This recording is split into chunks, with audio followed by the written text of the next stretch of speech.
Morning again, everyone, and welcome to Creation, Culture, Creed. This is a class where we're looking at the foundations of the Christian faith, looking at the Nicene Creed, because this is a universal declaration of the Christian faith that the entire ancient church accepted, and that's why we're choosing the Nicene Creed. The Apostles' Creed isn't that different. We can look at that one too, but we're looking at this creed line by line. So in the first 3 weeks, we talked about the word "we," which the creed starts, "we believe."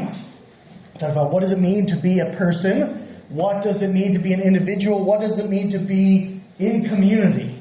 And we looked at this question of "we," and now we're moving on to the second word, which is "believe." So when we think about the Nicene Creed and we hear the term "we believe," we can think about what does it mean to believe? What is belief? And this is a really complex question. When you start to probe into a bit, you can think about what does Scripture say about belief, what does science say about belief, what does philosophy say about belief. In my philosophy classes, I'll do a whole section on faith, evidence, and belief.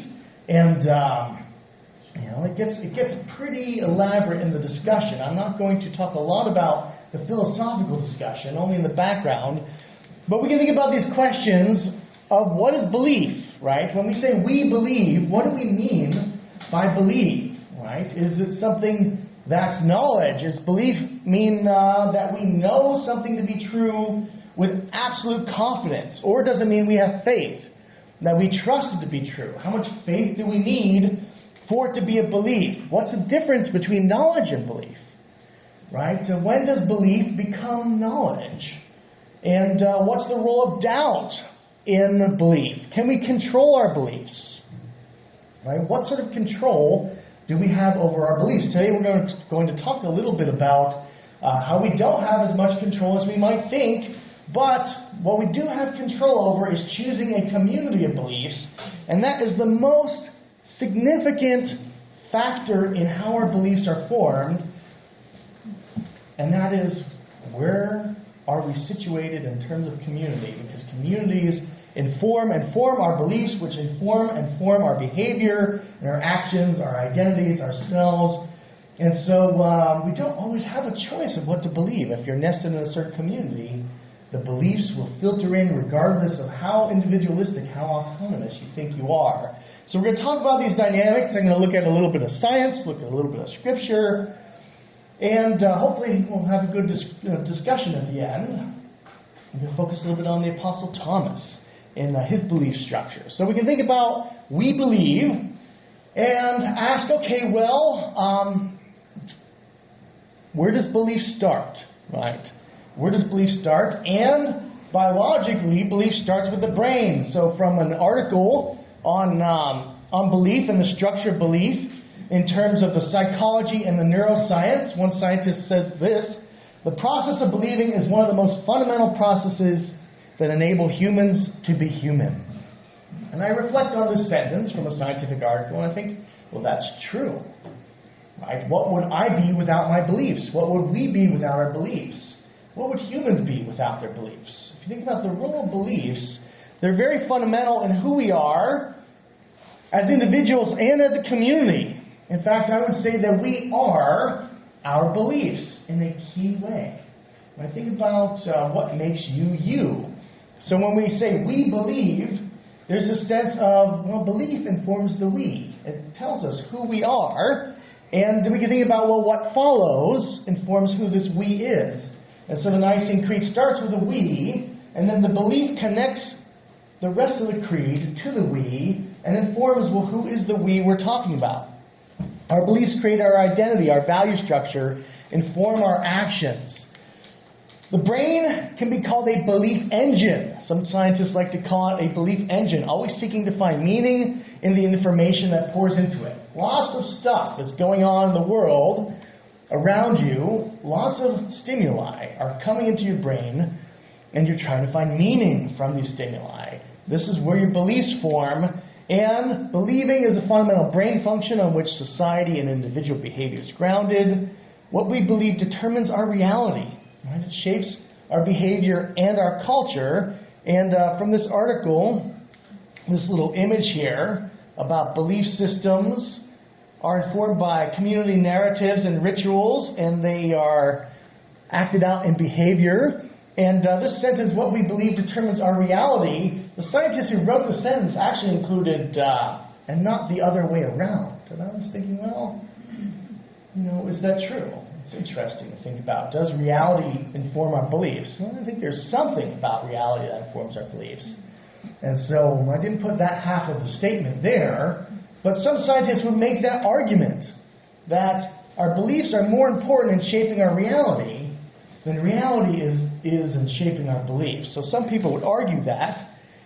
So we say, okay, well, what about community? What about individualism?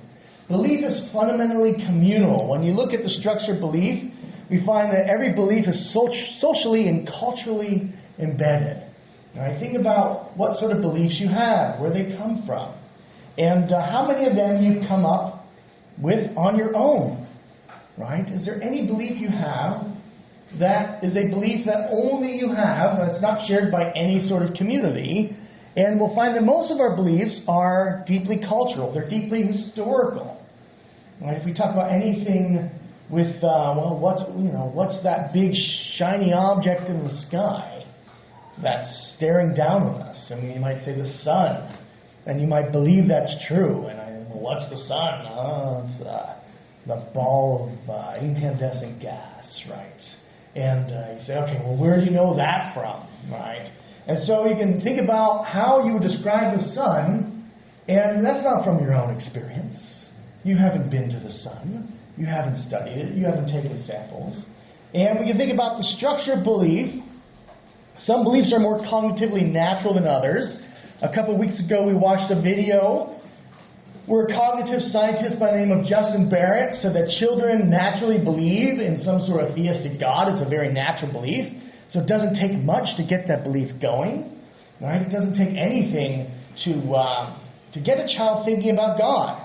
Kids just know, right? You don't have to explain this crazy concept. If you think about how abstract the concept of God is, right? If you think some sort of invisible, transcendent, all-powerful being that's out there somewhere, transcending the whole universe, not like you or I. And somehow kids just get that, right? Even in atheistic cultures, right? We find, and that's Justin Barrett's work, studies cultures to look at, well, are there any exceptions to this? But it's interesting because this has to do with how we form ideas of agency and things like that. And there's a science to it, but it's a very natural belief, as he argues. And some are more natural than others. Autonomous individual beliefs, some would argue they don't even exist at all. That there's no such thing as an individual belief. And we can argue about that. We say, okay, well, what about like the genius over here that has some view that no one else has? And we say, well, how is that structured? What's the language structure? Where does the language come from? Did this person invent their own language from scratch, from a non-communal context? So if this person is using language in their brain, they're already part of a community. And in the discussion, we can ask Rich about this, and we could see what are the details of community in terms of language, in terms of belief.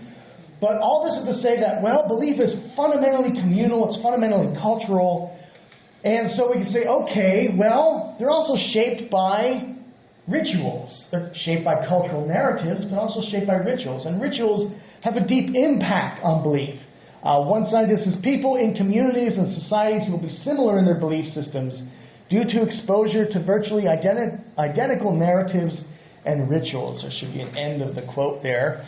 But the point is, if you look at, well, what are societal rituals? How do they inform belief? And this all comes into church as well. Think about our own community and our own narratives, our own rituals.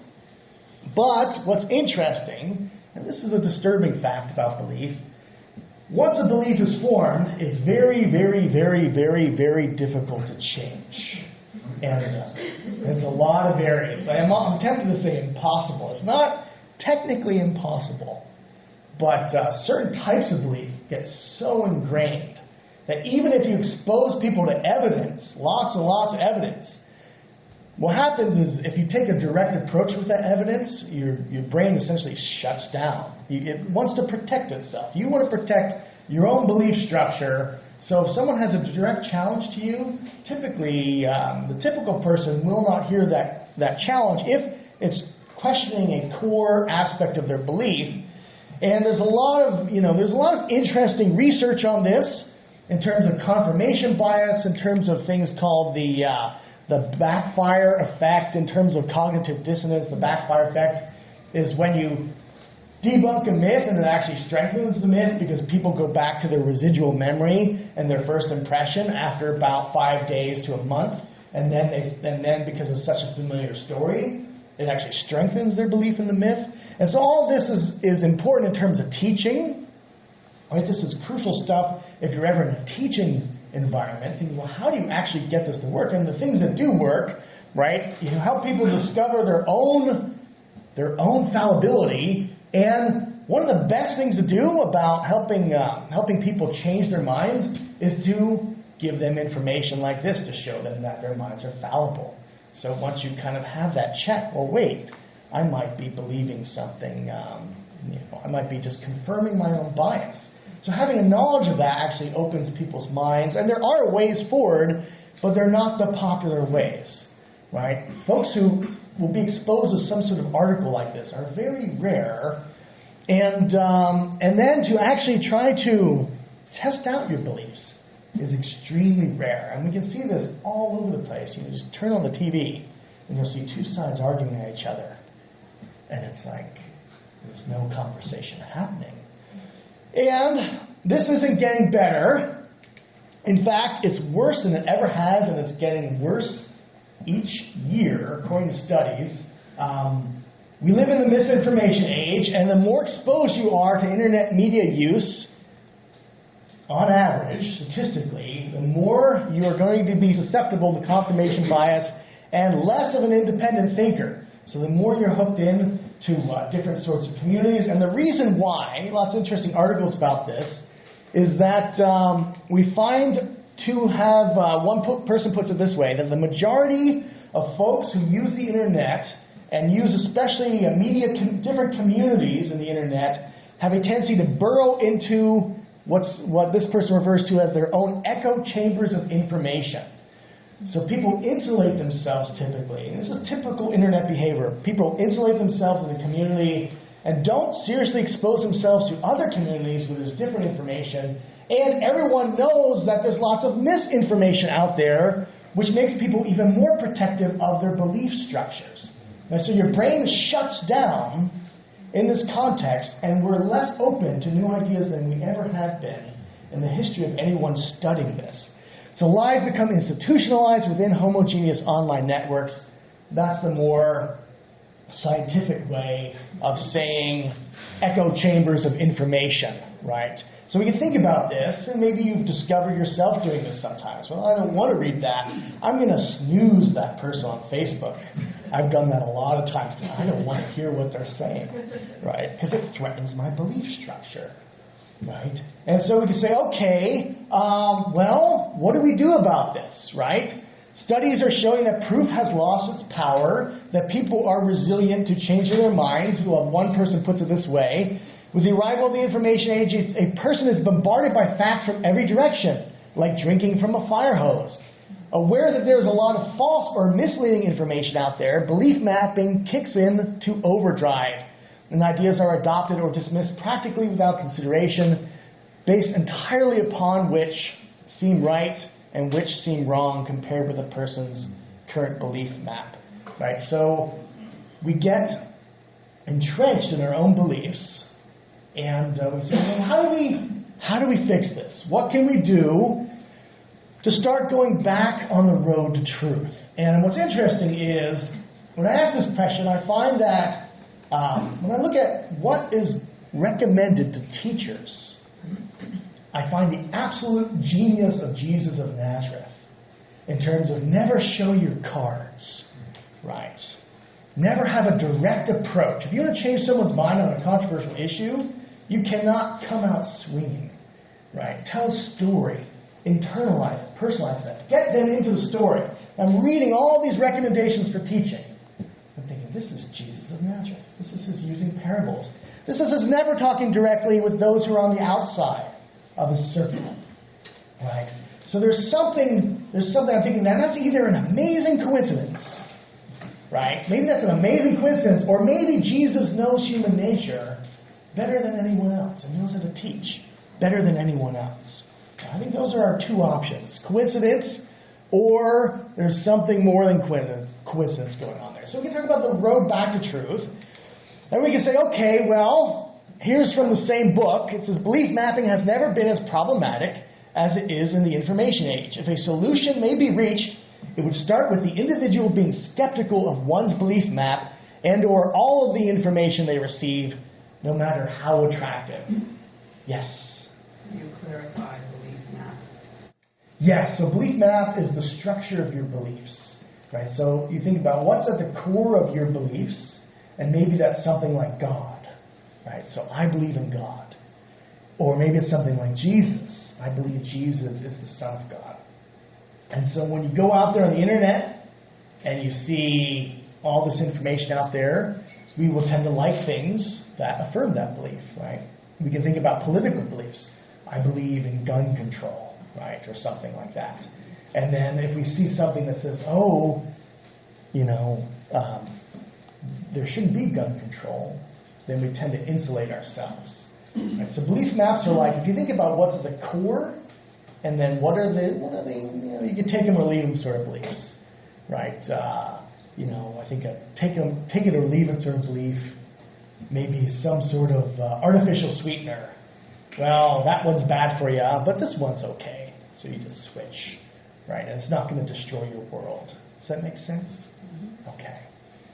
All right. Belief mapping has never been as problematic as it is in the information age, right? We tend to go back to our belief maps and not want to change them because we are insulating ourselves. And so the recommendation of this individual is that we should be skeptical. We should be skeptical of what we see. That's one recommendation. So I'm thinking about this. Okay, this gets me thinking about what's the role of doubt in seeking truth. And does Jesus already anticipate this? Does God already anticipate this? Right? Are we already in a place where God sets up reality so we don't have absolute confidence and knowledge of God in 100% absolutely verifiable way? Right? Is there any room for doubt? Right? And is this something that is discouraged, encouraged? We can think about doubt in Scripture. I believe, help my unbelief, someone says. Which seems like a paradox, but Jesus works with it, right? And it leads to a deeper belief. We find when Jesus gives the Great Commission, when they saw him, they worshipped, but some doubted, right? So we find doubt with the disciples. We find doubt with Thomas. And Thomas is the most interesting case of doubt. Because Thomas, when he hears from the other disciples, says, unless I see it, I will not believe. Right? Thomas wants proof. Thomas wants something more before he believes. And thus he's called Doubting Thomas. Well, what's interesting about Thomas is because his belief structure is set up with healthy doubt, he's the only one who makes the true confession about Jesus of all the apostles. He's the only one who says, my Lord and my God. So his belief structure leads him to a deeper truth about Jesus that no one else gets. And we can interpret what does Jesus mean when he says, blessed are you for seeing this, and even more blessed are those who are able to see it without this. When we can think about this, okay, well, what do we do? What's the role of doubt in belief structure? And Thomas is an interesting example of someone who's not condemned. He's called blessed. And he gets to the truth with doubt. And Scripture, when you look at doubt in Scripture, there's an interesting relationship of doubt and faith that it can lead you to a deeper faith. Right? He's the only one whose approach to truth led him to this deeper understanding of Jesus as God. And so we could say, okay, well, what's the role of doubt and faith? George MacDonald writes a lot of neat things about doubt. George MacDonald was a mentor, a spiritual mentor of C.S. Lewis and the Inklings, and a Scottish author, theologian, and poet. And he says, with all sorts of doubt I am familiar, and the result of them has been, and will be a widening of my heart and soul and mind to greater glories of truth. For doubt is the hammer that breaks the windows clouded with human fancies and lets in the pure light. So MacDonald has a very positive view of the role of doubt in the structure of faith and belief. So you think about doubt, we can think about what's its role. What's the role of blind faith? Is blind faith a good thing? Right? Should we just believe and never doubt? Should we quench all of our doubts? There's some interesting studies that show people who doubt actually end up with stronger beliefs once they confront those doubts. So doubt scientifically, if you're able to confront them and work through them, gives you a stronger belief at the end of that process, right? So but doubt can also be crippling. Doubt can also undermine beliefs if it's not confronted and worked through, if you give up. And so doubt is like a spiritual discipline, but you can't give up. Right? So doubt requires faith to get to the end of the deeper truth. And this is what we see in Thomas. And so doubt can destroy you, like James talks about. Well, doubt can toss you about. And you're in the ship, and the analogy is a ship being tossed about at sea. And what's your anchor in that doubt? Right?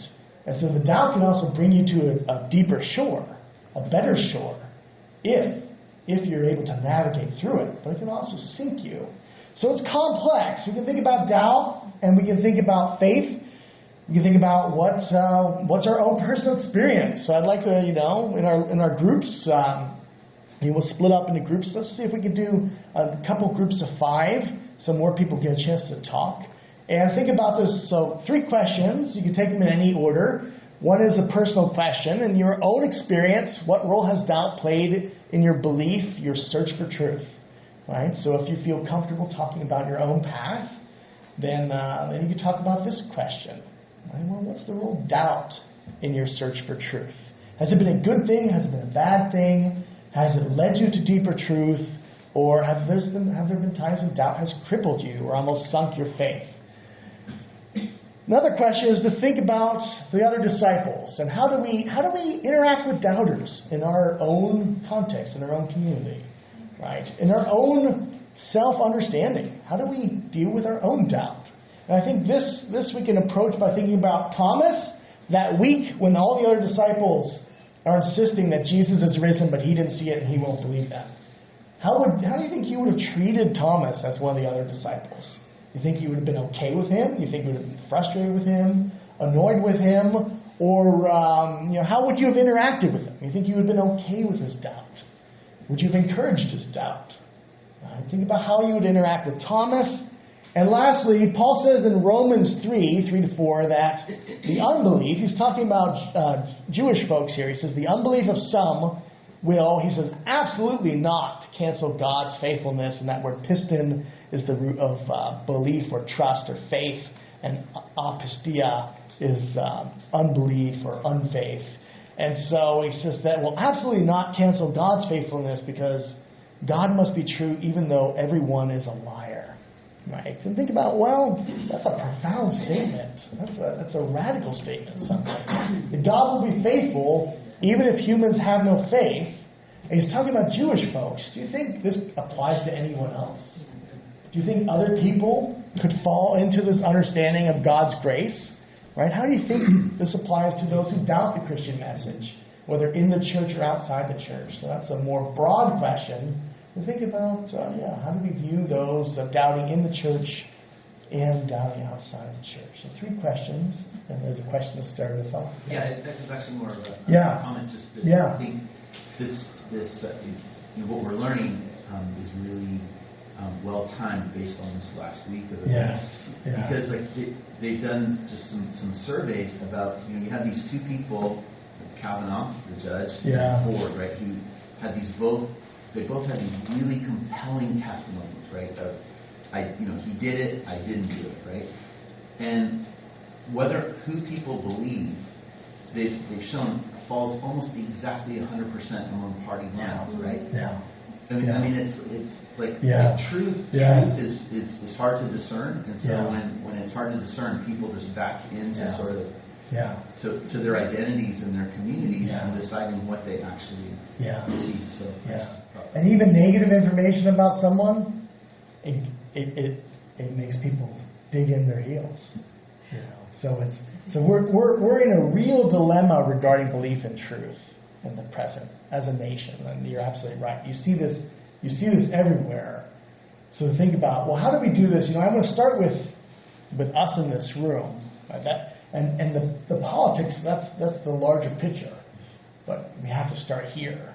Right? We have to start with our own beliefs. So I don't want to talk about politics in the group, right? If you can resist. I don't know. But think about your own belief structure, right? How open are you to changing your belief map, right? To restructuring it. Because it's a discipline, or are we going to be deluded, right? And we'll never see ourselves as deluded, of course, because we're always right. But this is the problem. If the truth is going to set us free, then we got to get to the truth. So this is where I think it starts. Is okay. How do we change our habits and minds? Do we need to metanoia, change our minds? That's where translated repent sometimes when John the Baptist says it. But that's the essence of getting back to the right road. So let's think about but good comment, Bruce. That's absolutely true. And looking at these studies this is very depressing stuff. I read this stuff and I think, oh my goodness, we're hopeless. There's no hope for us, right? But I'm thinking, okay, well, that's not the message Jesus gives, so I can't say, we have to start somewhere. So here we are, right? So Rich. So one thing that your verse from Romans there brings up is that the word for belief in Greek has a wider range of meaning. Yeah, say more. So it includes trusting in people. Yeah. So the same word means that a person is trustworthy as a thing is believable. Okay. And that's the distinction there, right? That's why Paul can say that, because he is comparing God's trustworthiness, pistis, to people's unbelief, apistia. Yeah. So thus the faith and faithfulness and the same. Right. The same root. In Greek, it's all one concept. It's all one concept. Yes. And to think about, and that, when we think about, okay, so then when you're trusting God, right, it's deeper than just knowledge, right? Good. Thank you. All right. Any other comments before we split up into groups? Yeah. Well, I'm annoyed by the media, the internet media, that says we prepared this news for you. And just for you. They've seen that I'm a little left-leaning, that's right. So they're going to prepare the news that I like. Yes. And thank you, Washington Post and Politico. We all get personalized news, right? And we all have an algorithm that is us, that's out there, that says who we are, with all these different data engines. And the new Gmail, it's like suggesting things for me to write. And they're very personal things. It's like, Jesus bless you sort of suggestions. I'm thinking, wow. Okay, I guess you just click it. It's like, bless you. I'm thinking, you're seeing how I write. You're analyzing me. You have a code that is me. And that really is disturbing. Yeah, no, that's simple, Joshua. I mean, you've been. Yeah, if I just disappear, but you get lots of emails from me, please come looking for me. Yeah. No, you had your hand up. I was thinking about the role of faith and doubt. Like, sometimes my faith isn't strong enough to doubt, and you can't withstand it. So, like, is there a place for like protecting your very weak faith until it can grow? Yeah, I mean, I think so. I mean, I think there's some doubts we're not ready to face, and questions we're not ready to ask. And community can play a role in that. I think it's a discipline, right? It's how much of this tossing back and forth can you take without being sunk. And so I think it's sheltering yourself off from all doubt is one thing, and just closing your ears to a different idea, but then just immersing yourself fully in doubt. I mean, like, okay, I'm going to go join a Buddhist monastery just to, hear all the arguments against the existence of God from a Buddhist perspective. Well, I wouldn't recommend that to everyone, because you're choosing to destroy your faith if you do that. You're essentially choosing, because you're leaving one community and you're entering another narrative. Because the narratives, these stories inform who we are. Right? All of our life, our individuality, our beliefs are informed by stories. So here, everyone in this room is part of one story, right? Just by the fact of being in this room, you share in a story. And then when we go out there, we're parts of other stories, whatever they may be. And which story is stronger? Which one wins at the end of the day? And we can choose. We can choose what to expose ourselves to, and that will change us. There's no doubt that it won't change us. If you enter into this narrative over here, it's going to change you. And so what we have is the decision of which narratives to enter into. And once we enter into that narrative, other things take over. That wind is going to blow you, to use James's analogy of the ship. Right? The wind of whatever narrative you're part of is going to blow you. And, say, well, which spirit is it? That's at the core of that. But that's where we can choose. Once we enter into the narrative, it's difficult to get out, if not impossible in some cases. And that's our dilemma, is we're in many different narratives. So we have to decide which one are we going to put our anchor in. Yeah. I'm going with the ship thing for a minute. Yeah, so go for wind it. blows in that direction and the sail wants to push you in that direction, but you've got a rudder. Mm-hmm. So you can adjust quite a bit. Nice. Otherwise you're just stuck in there. And your rudder is which wind do you want to go with, right? Yeah, and how do you want to navigate that wind? But right? we can change our story a little bit within the community. You can, right? And you think if there's a nor'easter blowing, what do you do then, right? It's like, well, I'm going to sail right into it, and because you are such a good sailor that you can navigate that wind, right? Or you take the sails down and just wait it out, right? So I think that analogy of James is really helpful to think about our own stories. Yeah. Other thoughts or comments before we split up? Yeah, Rich. So there's real wisdom in the way Jewish theology is done. Yeah. Because there's a meta-narrative that conflicting narratives are okay. Yes. I mean, because they don't erase the popular one doesn't erase the previous ones. The conflicting narratives are part of the theology. The different rabbinical schools of thought. And that you never have a resolution into one or the other. And it's all about debate. Yeah. And it's about debating with God, right? Arguing with God. Right? You see all these, I think of Fiddler on the Roof, right? Tevye, right? All the songs are, why didn't you make me a rich man, God, right? And then but he loves God, but he's always arguing with God. And there's a very healthy dimension to that, being comfortable with debate, right, and not feeling like you need to absolutely resolve it. I think there's a wisdom in that. And Jesus is a Jewish rabbi, right? Yeah, Matt.